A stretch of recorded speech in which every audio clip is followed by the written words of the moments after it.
Hello and welcome. You're watching a special podcast by Republic Business, in which we are joined in by a very special guest, Mr. T.N. Suhas, Chief Executive Officer, Flying Wedge Defence and Aerospace. So thank you, Mr. Suhas, for joining us and speaking to us with Republic Business. So since we are talking on the sidelines of Republic Business Emerging Tech Awards, let me begin by asking you, what do you feel about this event? Since the event has just started, you have heard Mr. Goswami's speech, and you have also heard Ritesh Agrawal's speech as well. So what do you have to say, your initial comments about the event? I in the past I have associated with a lot of media houses, but Republic is always special to me. I'll tell you why. Because we as a company have a tagline of saving Jawans and serving Kisans. So the company is not about only profits, but our company is for the country. This is a company for the country. But when I came here and saw Arnab's speech, so he had the same mindset and he uttered the same exact words that we had in mind. So it's really proud to be a part of this event. And Suhas, since your company is into drones and aerospace, give me a sense of what exactly do you do? So I was working on the concept called network-centric warfare system, the future of unmanned warfare. 7 years ago, I have already put this in front of the forces, but at that time it was looking like a Marvel story for them. But now it is not just an imaginary story, which we have been already seeing that in Russia-Ukraine war and Israel-Gaza war, right? So unmanned warfare is one thing that we are working on.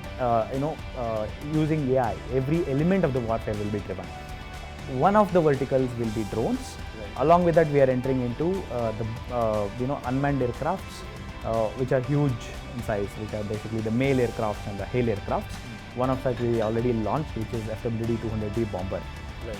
Which is the class of Predator. And I was reading about your company and your comments in the media outlets, and I just came across a comment in which you said that now farmers will be able to book drones online just like we do Uber and Ola. So can you just take us through the whole concept that you talked about? Yeah. So this is an initiative by Sri Narendra Modi, Honorable Prime Minister, the Drone Didi scheme, which is already there in place. So self-help group women are given drones. Right? We also make drones. There are about 10 to 12 companies which are type certified in this sector. Among them, we are one. Now, talking about farmers, now they get drones. And how do it would be mostly women entrepreneurs from rural India, tier 3 and villages, right? They would be getting the drones. After getting drones, what are they supposed to do, and how are they going to get the business? Like a driver has got a car, but he needs a business, right? That what Ola is providing. Similarly, we are creating a marketplace for that. Right.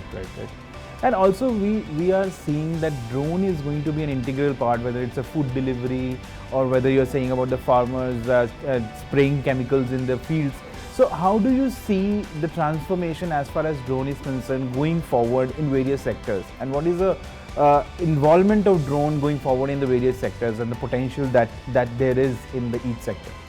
So wherever man cannot reach, or you think it is dangerous, drones can always be there. For example, mining, oil and gas industry, various places, even the transport. You can see this VTOLs coming into place, even urban transport. Bangalore is very congested. I'm from Bangalore. I know the pain. So this will definitely help to decongest, but it takes a lot of time. And last question that I want to ask you is about the defense sector, because we know that the government has opened up certain sectors and foreign direct investment is now allowed in certain sectors. What kind of transformation have you seen now? And what do you expect going forward? So I would classify this into two types. One is civil aviation by DGCA, which is the regulatory body, and the defense, which is under the MOD. So under the MOD, there are not much changes in the drone sector, I would say, because most of the components are still being imported from China. We still have to go there, but the mindset is definitely changing. And in the last 10 years, we have seen a significant change in this sector where people are at least trying to make things in India. And when you talk about the Digital Sky platform that is developed by Director General Civil Aviation, it's a fantastic concept, and the type certification process, which helps in regularizing the entire industry, that is brought up by India in the first, in the entire world. Now FAA, Federal Aviation Agency of US, is also doing that. Recently, a couple of months ago, they have launched seeing our policy. And when you talk about drones everywhere, right? And obstacle avoidance to collision avoidance, all these things should be there. That is why this Digital Sky platform, where you'll be able to entirely track, trace, and allot a particular channel where the drone has to fly. Everything would be AI and it would be a swarm. And the last question, what one word that comes to your mind when you think about the future of defense sector and the integrated story of Make in India and defense sector in India? The defense sector in India, it will only depend on chip making, I'll tell you, because that is where we are heavily dependent on foreign imports. Right. We have tried to indigenize it 85%, but the 15% is still there, which is a critical component, the controllers and the processors. We might have to make it like as soon as possible, and yes, the doors are already open for it. And once it is there, we are going to play a significant role in the world, and I'm sure about it. Thank you, Mr. Suhas. Thank you for joining us and speaking to Republic Business. Thank you. Thanks a lot for having me.